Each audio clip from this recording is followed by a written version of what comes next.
just simply apologizing. You took it one step further to find another black woman target. Hey neighbors, let me just say this before we get started. Stephen A. Smith does not speak for me. Stephen A. Smith does not speak for all black people. And lastly, I'm conflicted about whether or not I think Stephen A. Smith's voice is still necessary to black culture. And y'all, I got some time today. And in this video, I'm gonna take this time to give Stephen A. Smith 3 ways that I believe he may be able to repair the trust that he's lost with black women and repair his image with black people.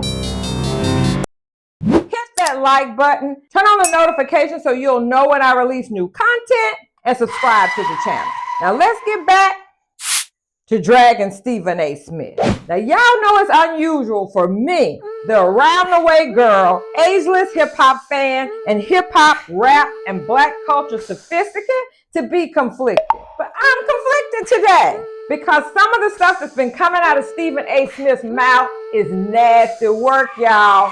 Let me just say before I go any further, I'm gonna always stand with God, Jay-Z, Michael Jackson, hip-hop, Glasses Malone, and black women. And I'm not even about to revisit all the time this man's committed some of these offenses. I mean, the ratings about Joy Reid, the Jasmine Crockett remarks reinforced a slew of uncomfortable rhetoric against her. The Kamala Harris and Serena Williams of it all. And don't look at me. There's plenty of public evidence of Stephen A. Smith making comments about powerful women that I personally find shameful and unnecessary. And then Stephen A. reminding us that his mama is black, his sister is black, his daughters are black, his aunties are black, he lived next door to a black woman, his cat and dog, all those things are black.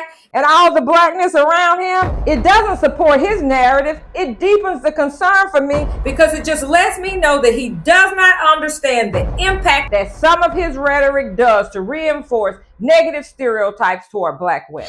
And who is holding him accountable? Stephen A. Smith, sports analyst and political commentator. Smith has established a recurring public pattern of disparaging commentary directed at prominent black women across politics, sports, and media.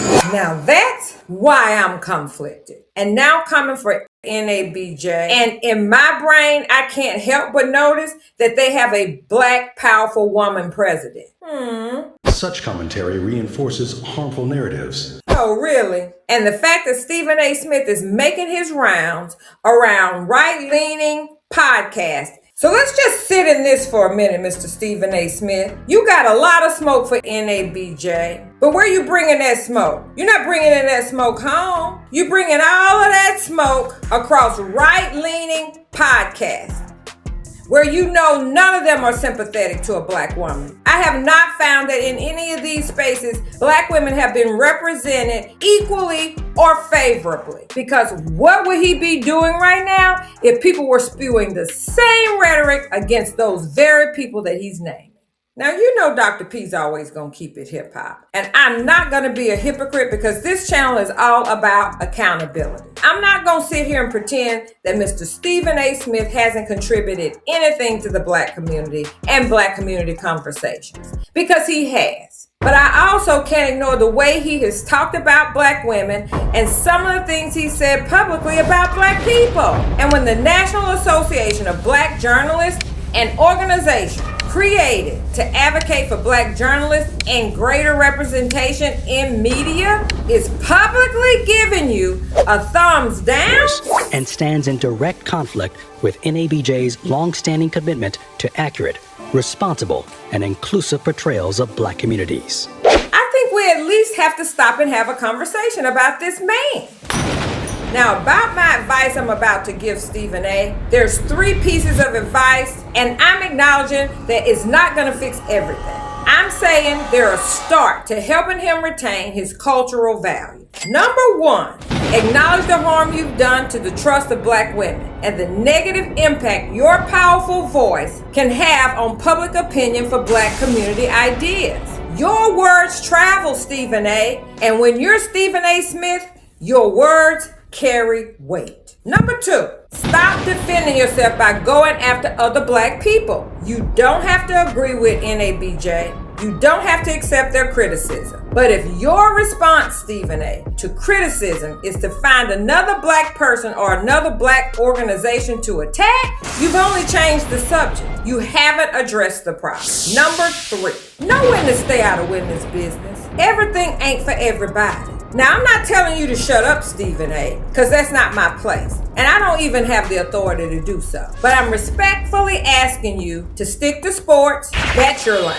Blend sports with hip-hop and black culture, that's fine. But when you repeatedly insert yourself into conversations involving black women, particularly black women who are not asking for your opinion, maybe you need to ask yourself whether your voice is actually helping the conversation. Because using critical vulnerabilities and reinforcing harmful stereotypes about black women does not help black people. Period. Mr. Stephen A. Smith.